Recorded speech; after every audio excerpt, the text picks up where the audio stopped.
This is VMN, the Voice Master News Network.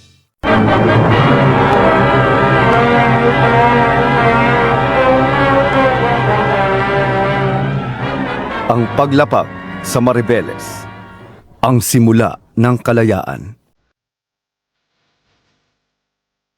Sa kasagsagan ng ikalawang digmaang pandaigdig, ang bayan ng Mariveles sa lalawigan ng Bataan ay naging isang mahalagang lugar sa kasaysayan ng Pilipinas.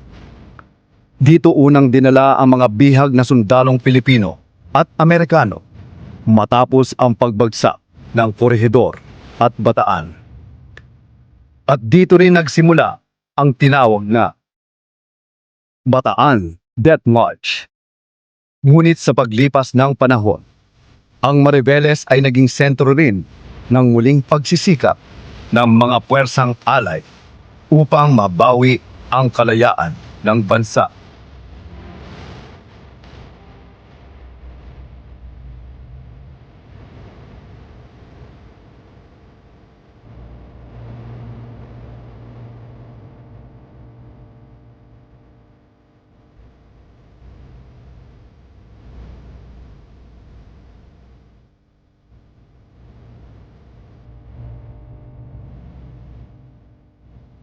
Ikatlo ng Pebrero, 1945. Natanggap ng pangkalahatang general ng ika-6 na hukbo ng Estados Unidos ang utos mula sa Commander-in-Chief ng Southwest Pacific Area.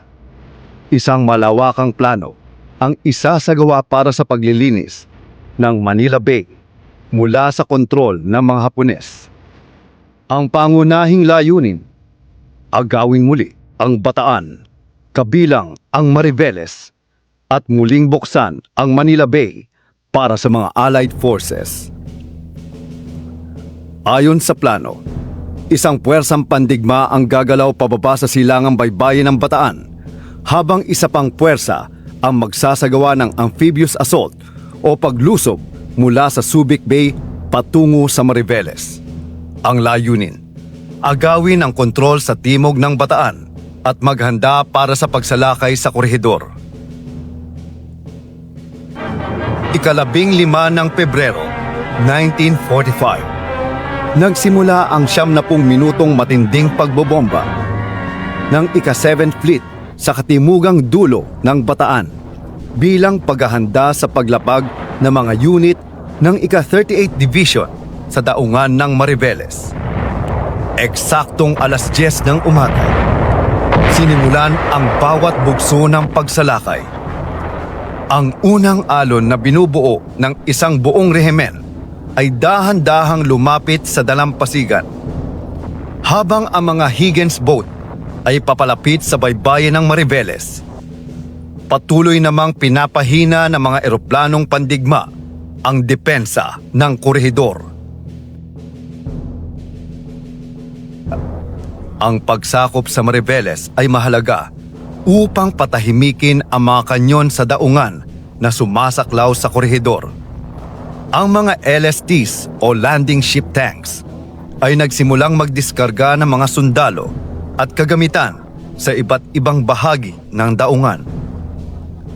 Habang lumulusob ang mga sundalo, ang kondisyon ng dalampasigan sa ilang bahagi ay nagdulot ng pagkaantala sa pagdadala ng mabibigat na kagamitan.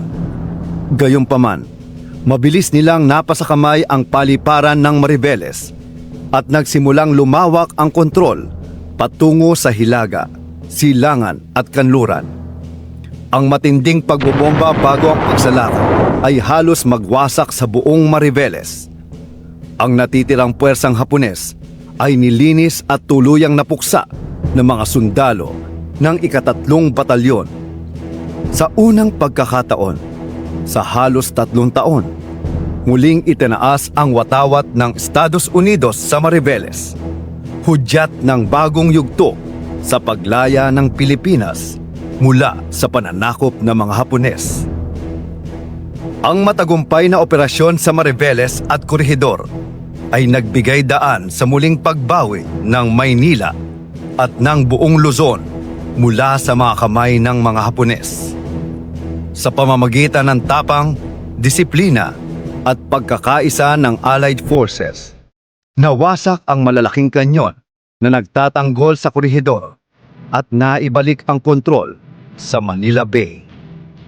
Ngayon, ang Maribeles ay hindi lamang isang bayan sa Bataan, kundi isang mahalagang alaala ng sakripisyo at tagumpay ng mga Pilipino at kanilang kaalyado.